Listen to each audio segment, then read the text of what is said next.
Now, if you're watching this video, then there's a 95% chance that you will hold the handstand for longer than 60 seconds after applying these two exercises, which I will give you. I'm also going to give you a bonus tip. It was a tip which I gave my client, and he immediately on the spot went from kicking up and falling to kicking up and holding it for 10 seconds. It's not BS. I'm going to give it to you in the end of the video, and you're going to apply it and you're going to see what I'm talking about. Okay, I'm going to make this a little interesting. I'm going to kick up to a handstand, and let's see for how long I can hold it throughout this video. Ready to master the handstand? Let's get it. So let's address this frustrating thing that most of us deal with when starting the handstand. While yes, we can technically hold it up there, we tend to kick up and either fall forward or fall back on our feet. See, here's the thing. If you're kicking up and holding it for even a second, this means you can, or you have the mobility and strength in your shoulders to hold your body weight upside down, or else you would have collapsed when you kicked up. But how can we stay up there? Well, it's quite obvious. We want to stop ourselves from falling forward or stopping ourselves from falling back on our feet. Because if we can avoid these two problems, then guess what? We can stay up there, correct?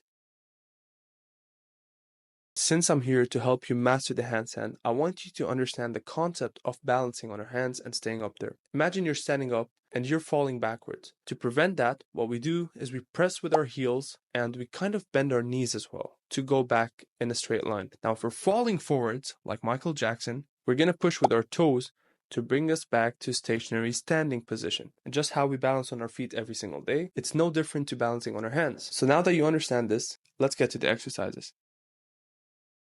For the first one, what we're going to do is we're going to kick up on the wall. Now, just how we push back with our toes to avoid falling forward, we're going to push back with our fingers to avoid hitting the wall. So start with your feet off the wall, get a good grip on the ground, kick up with your feet landing on the wall, and try to slowly take your feet away from the wall. Now, listen, don't just take your feet off the wall. I want you to push with your fingers to the point where your feet start to come off the wall. And this is the key to prevent you from falling forward when we're holding it in free space. And a little tip there, make sure you engage your core. And the best way to do that is think about flexing your glutes. And you're going to stabilize yourself more.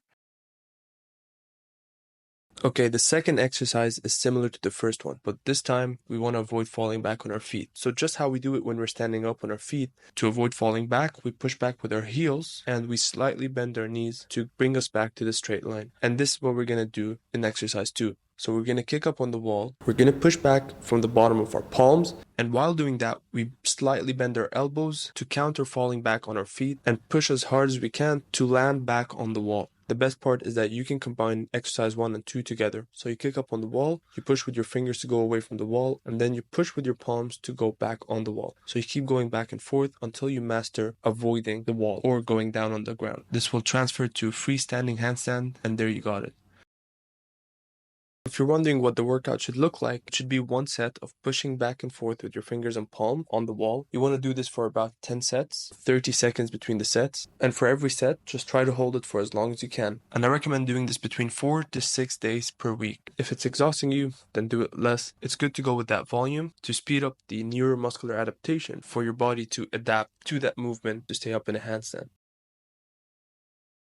Let me actually give you a golden tip, which I promised you, because this will actually help us place the balance on the right place to stay up there for longer. And look, to avoid constantly having to push with our fingers and palms, what we want to do, and it's very logical, is put the weight on this part of our hands, on the calluses, basically. Why is it not focusing? Come on, man. Oh, here we go.